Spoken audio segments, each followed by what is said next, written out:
बता रहा हूँ, 4 दिनों से हम लोग गांव गांव दौड़ रहे हैं, अपने स्तर से दौड़ रहे हैं, और जो रिजल्ट आ रहा है वो ये है कि आज के डेट में राज बब्बर जी चुनाव जीत रहे हैं। उसकी मार्जिन को बढ़ाने के लिए आप और मेहनत करिए। मित्रों, मैं बहुत देर से यहाँ बैठा सबको सुन रहा था।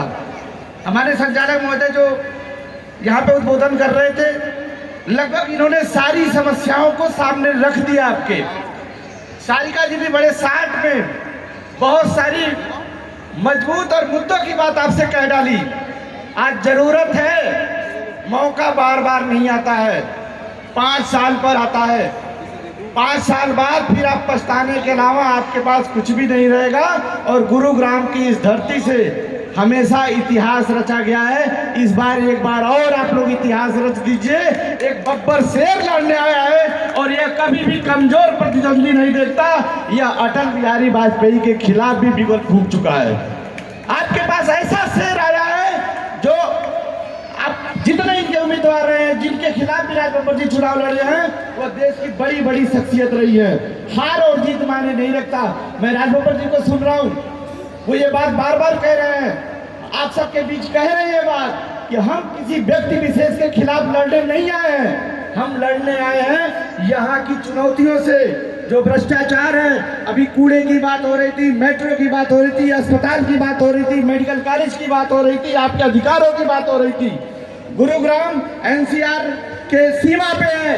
आपने किसानों के साथ किस तरह की दुर्गति इस सरकार ने की, आपने देखा। बेटियों के साथ किस तरह से इन्होंने बर्ताव किया, पहलवान बेटियों के साथ किस तरह बर्ताव किया, आपने देखा। इस देश के 2 मुख्यमंत्री जेल में डाल दिए गए। इतनी बड़ी तानाशाही इस देश के अंदर हो रही है। संविधान के द्वारा लोकतांत्रिक प्रक्रिया से चुना हुआ मुख्यमंत्री इस तानाशाही सरकार में जेल में डाल दिया जाता है। और घूसखोरी और चोरी और सीनाजोरी का आलम आपने इलेक्टोरल बॉन्ड के खुलासे से देखा। देश के उद्योगपतियों से पिछले दरवाजे से किस तरह से यह व्यक्ति चोरी करता है, उससे हफ्ता वसूली का काम करता है, एक्सटॉर्शन का काम करता है। यह सब आपको देखने की जरूरत है। आज मैं संयोग से हम लोग ये नूह के इलाके में, मेवात का इलाका है, वहाँ 10-12 गांव मैं मंच को बताना चाह रहा हूँ। हम लोग घूम के आ रहे हैं। 2-3 बात 2-3 लोगों ने कहा, इतना अच्छा लगा वो बात मैं आपसे शेयर करता हूँ। एक बुजुर्ग ने कहा कि हम तो ये इंतजार कर रहे हैं हमारे यहाँ बेटा पैदा होगा, हम बेटा पैदा करने के इंतजार में हैं। हम राज बब्बर के साथ खड़े हैं, हम चाहते हैं कि इस बार बदलाव हो।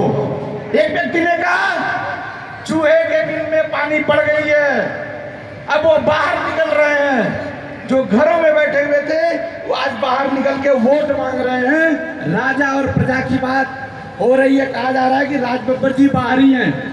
जो आपके घर का है वो घर से निकलता नहीं है, और जिसको आप बाहरी समझते हैं वो आपके दिलों में बसने के लिए तैयार है। आप सबको चाहिए कि आप राज बब्बर जैसी शख्सियत को अपना लीजिए। और मैं दावे के साथ कह सकता हूँ, चाहे वो फिरोजाबाद हो, चाहे वो कन्नौज हो, चाहे वो वागरा हो, राज बब्बर ने करके दिखाया है। आप सब साथियों से एक विशेष गुजारिश मेरी जरूर है, जितनी दुश्वारियां इस देश ने पिछले 10 साल में झेली है, केवल उनकी एक निष्ठा बना लीजिए। आपको लगेगा इस देश में